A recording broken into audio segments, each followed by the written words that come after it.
കർത്താവായ യേശു ക്രിസ്തുവും ശിഷ്യന്മാരും തമ്പുരാനെപ്പറ്റ അമ്മയും എല്ലാം ക്ഷണിക്കപ്പെട്ടിരുന്നു.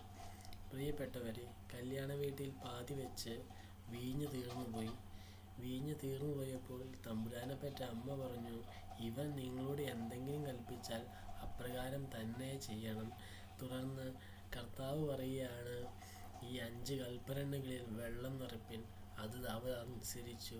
തുടർന്ന് ഈ വെള്ളത്തിന്മേൽ ദൈവശക്തി പരിവർത്തിച്ചപ്പോൾ പ്രിയപ്പെട്ടവരെ, വെള്ളം വീഞ്ഞായി മാറുകയാണ്.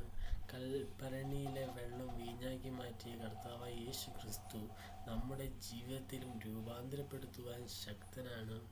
ഉൽപ്പത്തി പുസ്തകം 1-ാം അധ്യായം 3-ാം വാക്യം മുതൽ തുടർന്ന് വായിക്കുമ്പോൾ ദൈവം അവിടെ മനോഹരമായ സൃഷ്ടിയാണ് നാം കാണുന്നത്.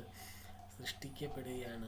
ഉണ്ടാകട്ടെ എന്ന് ദൈവം കൽപ്പിക്കുന്നു, ഉണ്ടാകുന്നു. അത് ഏറ്റവും നല്ലതെന്ന് കാണുന്നു. ഉണ്ടാക്കുന്നതാണ് തിരുവചനം. ഇല്ലായ്മയിൽ നിന്ന് ഉളവാക്കുന്നതാണ് തിരുവചനം. സമാധാനമില്ലാത്ത സമാധാനം ഉണ്ടാക്കുന്നതാണ് തിരുവചനം. ശാന്തത ഇല്ലാത്തൊരു ശാന്തത ഉണ്ടാക്കുന്നതാണ് തിരുവചനം.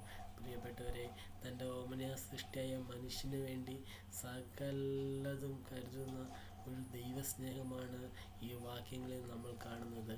എന്നാൽ യോഹന്നാൻ എഴുതിയ സുവിശേഷം 1-ാം അധ്യായം 1-ാം വാക്യം പറഞ്ഞു, ആദിയിൽ വചനമുണ്ടായിരുന്നു, വചനം ദൈവത്തോടു കൂടിയായിരുന്നു, വചനം ദൈവമായിരുന്നു, വചനം ജലമെടുത്ത് നമ്മുടെ ഇടയിൽ പാർത്തു.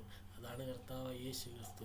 യേശു ക്രിസ്തു തന്നെയാണ് നമ്മുടെ ജീവിതത്തിലേക്ക് കടന്നു വരുമ്പോൾ പ്രിയപ്പെട്ടവരെ, വീഞ്ഞ് വെള്ളമായതുപോലെ നമ്മുടെ ജീവിതത്തിലും നമ്മുടെ ജീവിതത്തിലും രൂപാന്തരം വരും.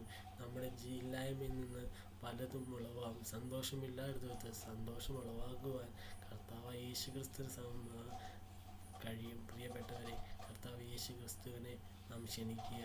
നമ്മുടെ ഹൃദയത്തിലേക്ക് കർത്താവ് യേശു ക്രിസ്തുവിനെ ക്ഷണിക്കുക.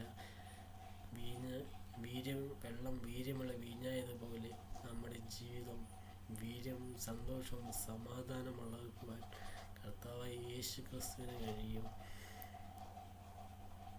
എല്ലാവിധ ആശംസകളും കർത്താവ് യേശു ക്രിസ്തു നാമത്തിൽ ഞാൻ നിങ്ങൾക്ക് നേരുകയാണ്.